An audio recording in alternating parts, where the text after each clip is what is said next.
Thank you and welcome back to Race Industry Week 2023 and brought to you by EPARTRADE, Racer and Speed Sport. As we mentioned several times today, we are live not only on Zoom, but also on racer.com, on speedsport.com, on Speedsport 1, as well as on our YouTube channels, EPARTRADE YouTube channels, Racer YouTube channel, and Speed Sport YouTube channel. So thank you very much for being with us.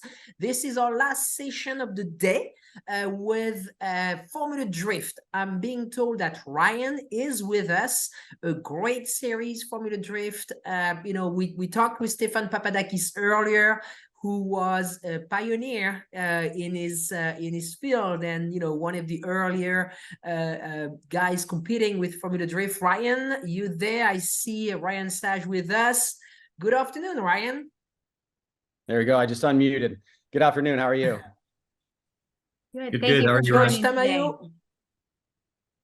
Very Well, well. we'll let you carry on. Well, thank you. We'll get started. Ryan, let me introduce you. You are the president of Formula Drift, and we are just wrapping up a little while ago your 20th season, and I think we could probably spend a whole show just talking about the last round and how chaotic that was at the House of Drift in Irwindale. But overall, how did the season go for you? What was your feedback on that? It was quite an undertaking. We had a lot of things planned, some below the surface, some above. So that reference there is just the internal workings of things that we had planned for the 20th season. Some were more for the public and some were for us in terms of like developing and growing the business. So it was a pretty heavy undertaking, but there was kind of a really cool sense of where the series has come to as we celebrated, 20 years. And I think for those fans in particular, but also drivers that have been around for a good chunk of that time frame, looking back to where it came from, its humble beginnings, was really cool to see. And we got to the point in the championship this year from a competition standpoint that something new happened in season 20. And so, yeah, I think overall it was really awesome. It's also a way for us to kind of shut the books on, our first 20 years and start looking forward to the next 20 years. Yeah. You mentioned that something different happened in the competition. Can you elaborate a little bit on that? What do you think, what do you think happened over this year? Because there were a lot of new winners. Some of the names that we've been familiar with over the past few years kind of faltered a little bit there in the end. So what happened this year, do you think?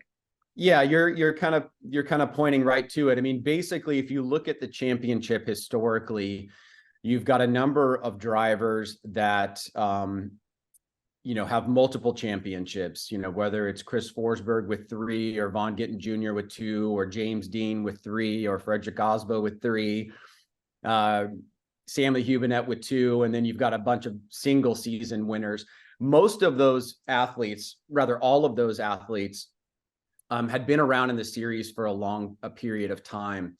The one exception would be Daigo Saito in 2012, but he was a very tenured drifting personality that came over to the US to compete and try to win that championship. Chelsea Denofa is a driver from a different era, from an era that has, I guess, its roots in things that are a little bit different than some of the other drivers.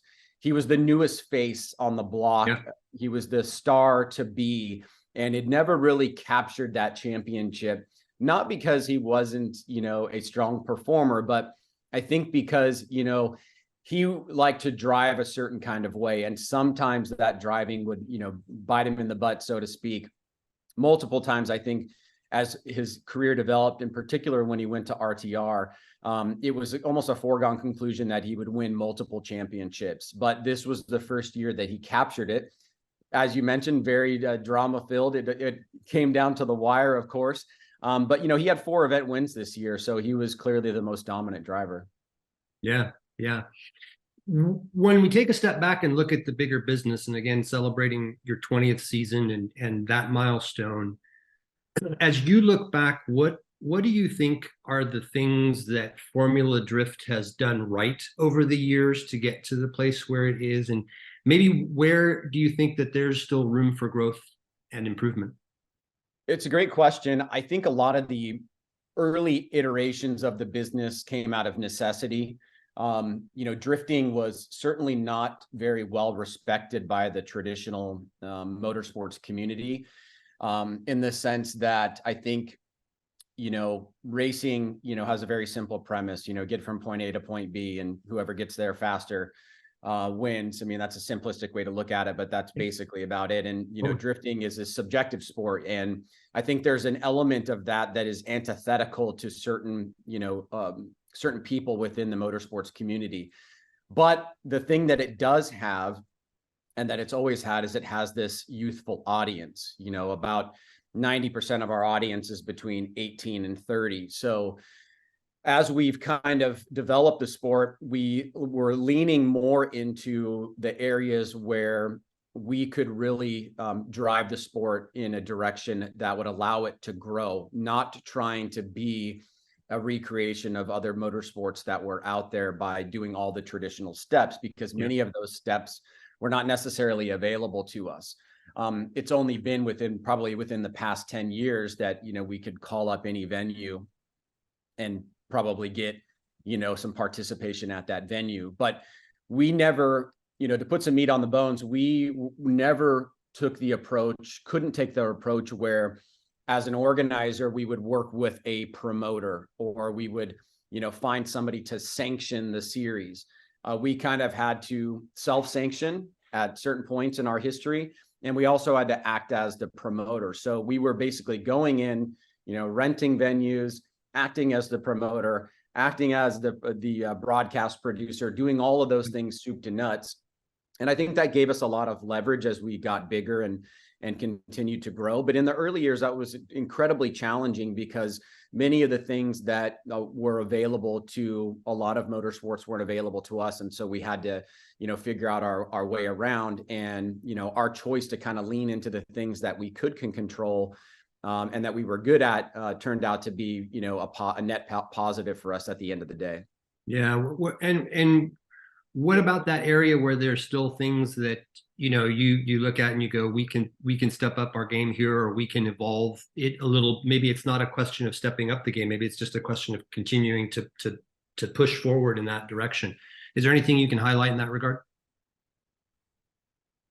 I think the growth of the sport is very much tied. I mean, it's almost a one-to-one correlation with the onset and popularity of social media.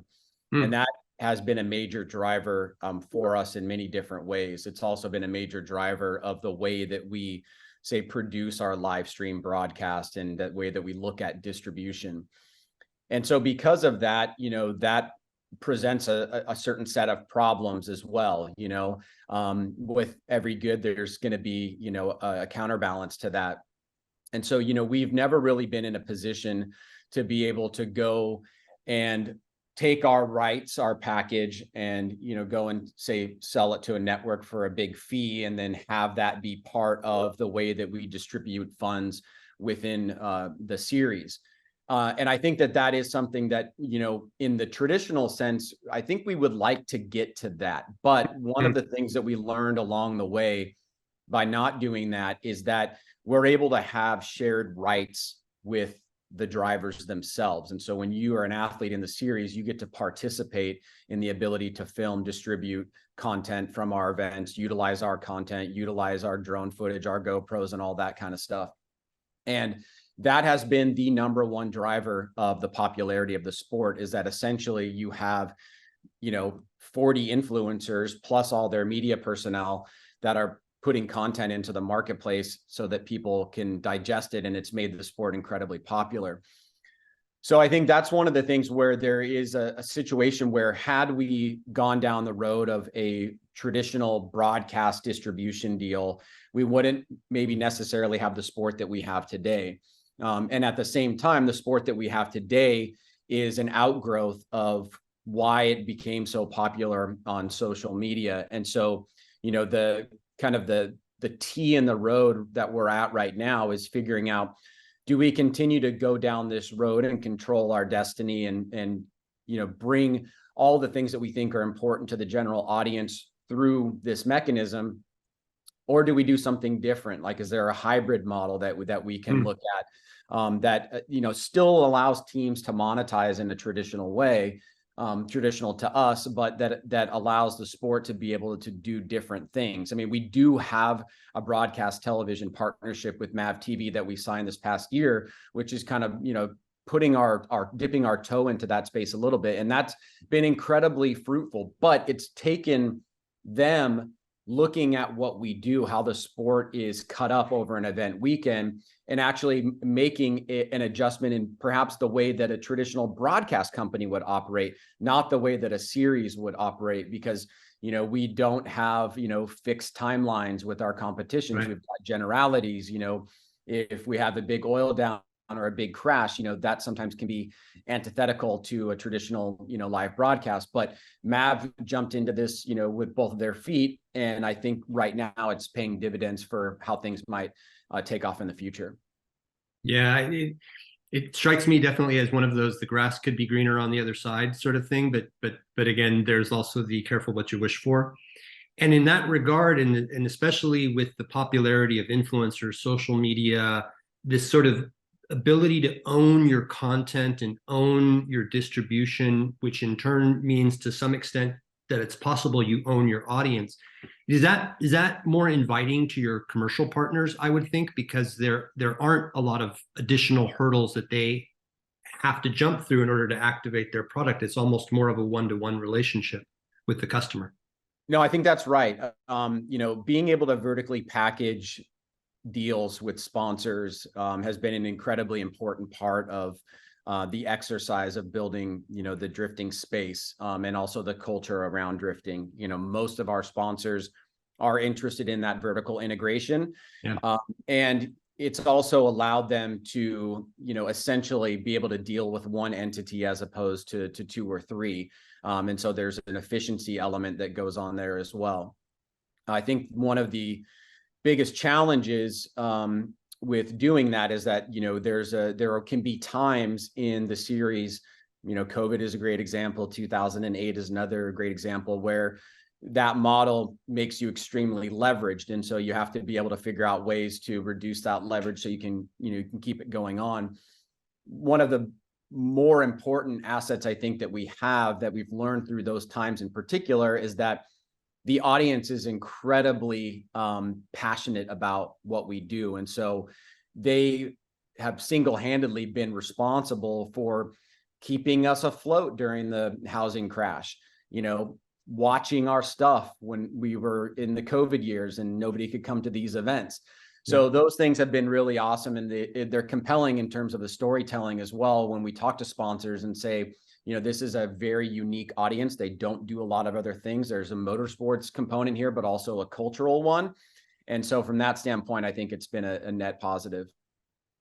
You mentioned earlier when we were talking about sort of acceptance within the broader motorsports community for drift, but I feel like that barrier has really broken down in the last few years. I feel like there is more acceptance of what drift brings, and maybe even, if I may be so bold to say, some envy from some of the other legacy motorsports series in terms of the youthful audience, that kind of sort of condensed festival atmosphere, an event that is really sort of a packaged showcase for what it's all about, right?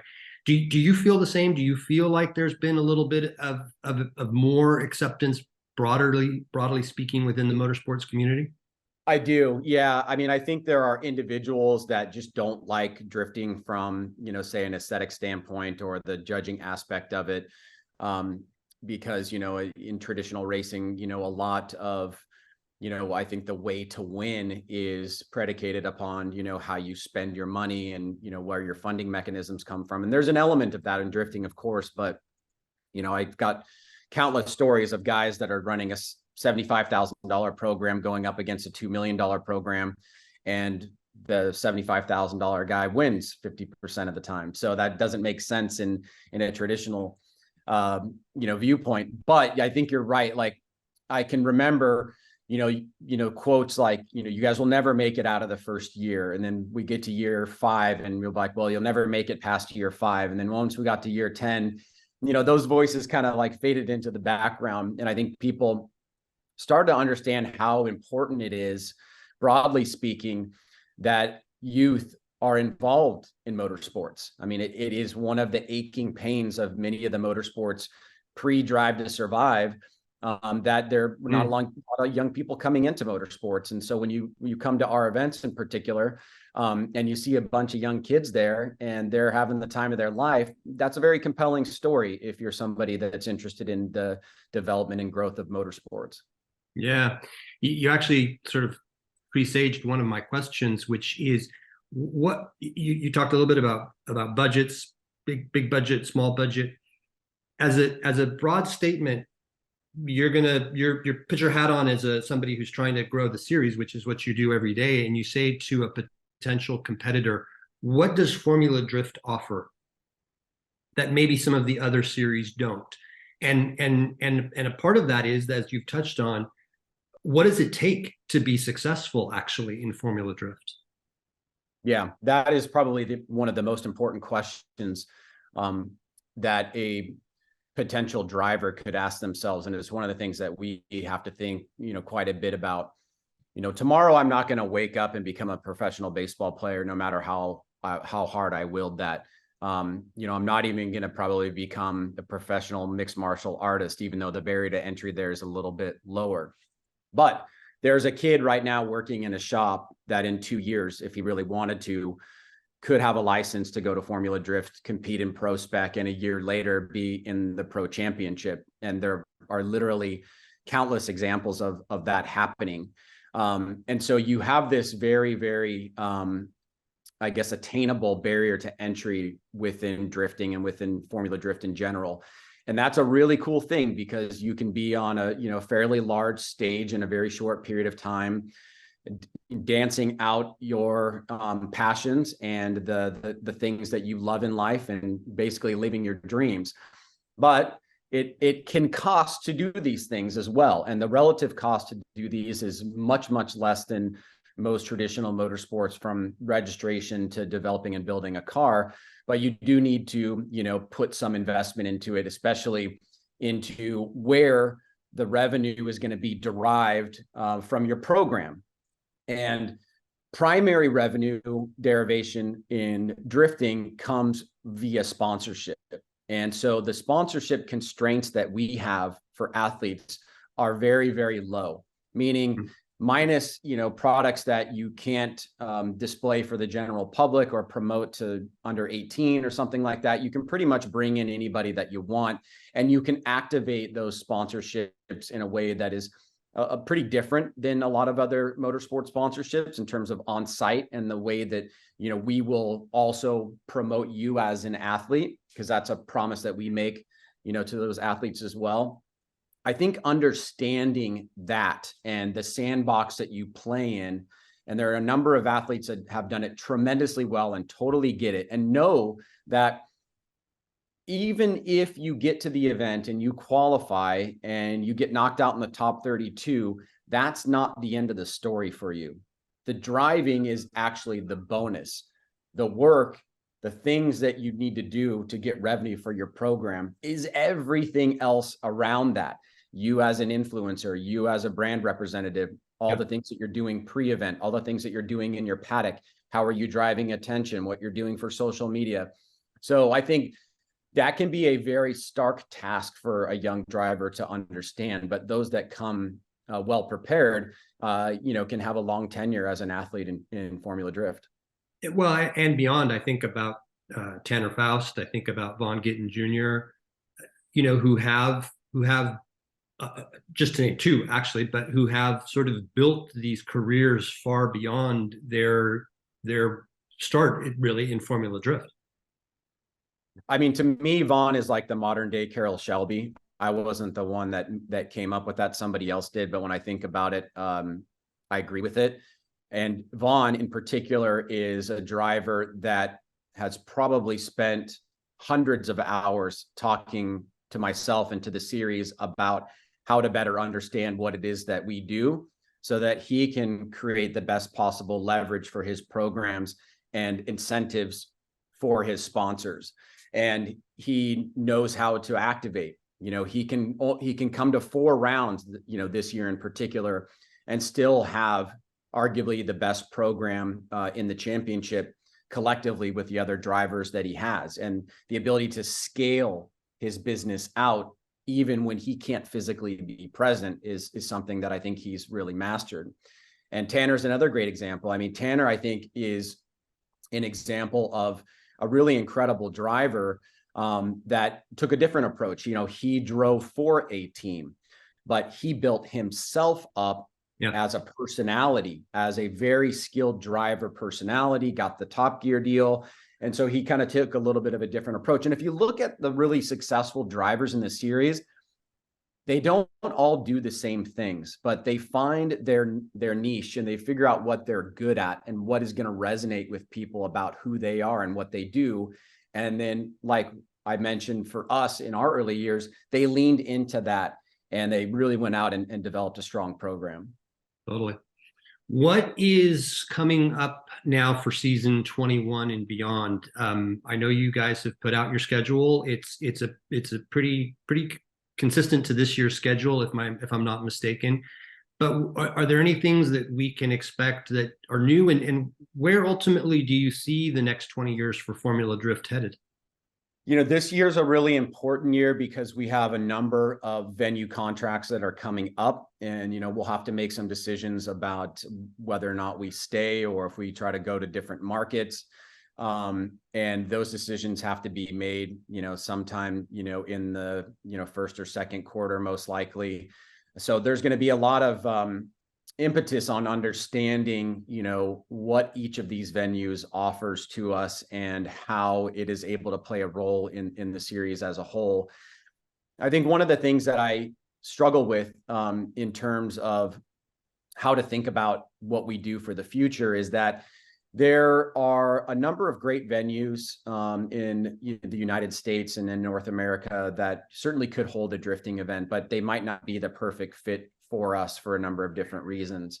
And a lot of the venues that do work for us, if they are not owned by the state or if they are not, run very, very well, you will see them struggling financially. And we've seen a lot of these smaller course tracks go out of business over the past couple of years. And that's deeply concerning for us because we obviously can't be the only event that is successful at their venue and then they're not able to sustain the rest of the way around. I mean, I can give you one really good example of a venue that has pivoted away from something that they were doing into something different now, and it's related directly to drifting. And, that is Englishtown Raceway. So Englishtown, premier drag racing circuit for a long time, kind of recognized that things were not going as well as they thought in terms of the drag racing business. And they came to us and said, what if we converted our facility into like a drifting specific facility? Would that be something that you guys would support in terms of a long-term contract? And so now they basically took their original footprint. They paved a bunch of sections in the center section there, made it this really cool kind of drift auditorium. And now they're hosting regular events there, not just for drifting, but for other things as well, and have been able to kind of pivot into this new era.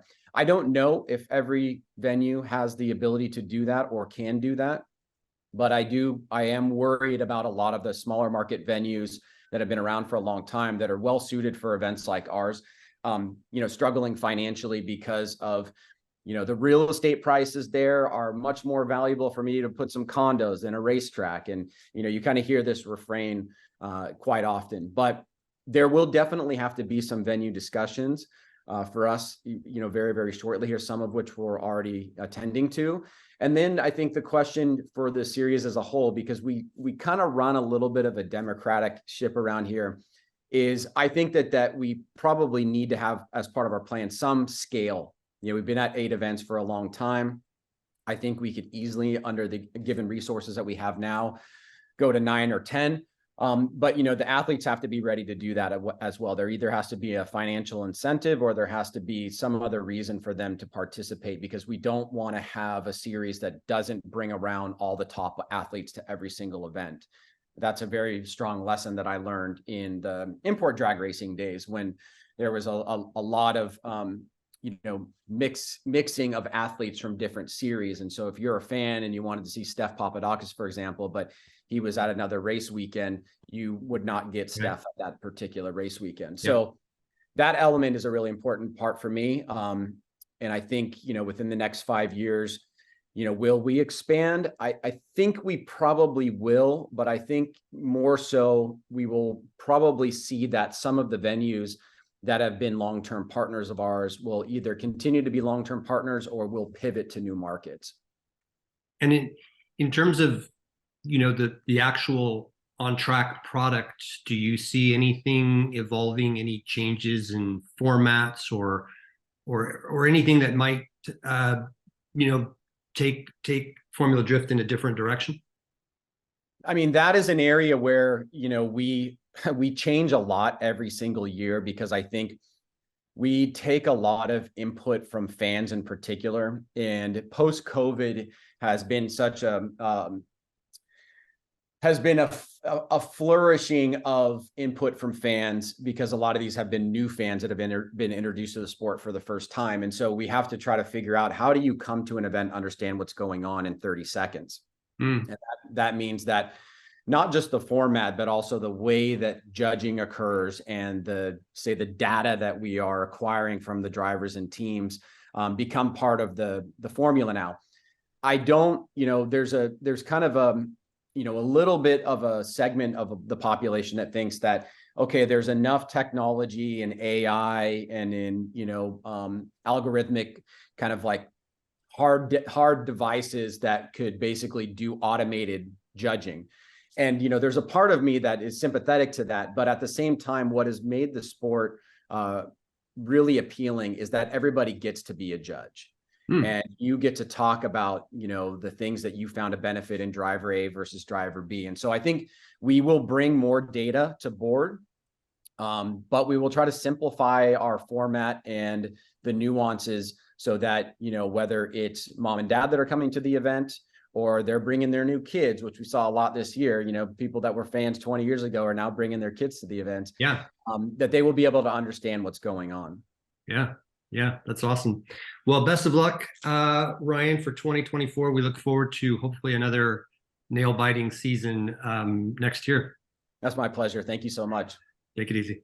Well, thank you, Ryan. Great to have you on, and keep pushing. I mean, it's amazing to see how far you guys have come. And I remember the days, on the old PRI days, Orlando, when we brought you and Jim for the one of the first demos. And I was familiar with from drifting from my trips to Japan, all these years prior, and I knew how popular it was over there. So I mean, you have done a brilliant job in creating this new phenomena, and so keep pushing, man. It's great to see you on. So thank you very much. Registering on EPARTRADE is easy. To start, click on the Join for Free button on the homepage. First, search your company to see if it's already in our database. If you see your company on the list, click on it to select it. Then, choose Claim Company if you are one of the decision makers, an owner, marketing person, or main company contact. Or choose Join Company if you are an employee, and press Continue. If you couldn't find your company in our database, select Register a New Company. On the following page, fill out your name, email, phone number, job title, and choose a secure password. If you chose Register a New Company, you'll need to choose your business type. Select Supplier if you're looking to display products or services and connect with buyers. Choose Racing Business if you're looking to source new parts and connect with suppliers. Choose Race Team if you own or are a member of a professional race team. Then, enter your company name. Please provide a website, Facebook page, or LinkedIn if you have one, and choose to either claim or join the company. You can view and agree to our terms of use here. If you'd like to receive our weekly newsletter, choose Accept. Finally, click Register Now and your registration will be submitted for approval. An email will be sent to your inbox. Please confirm your email address and you will be approved shortly. Welcome to EPARTRADE.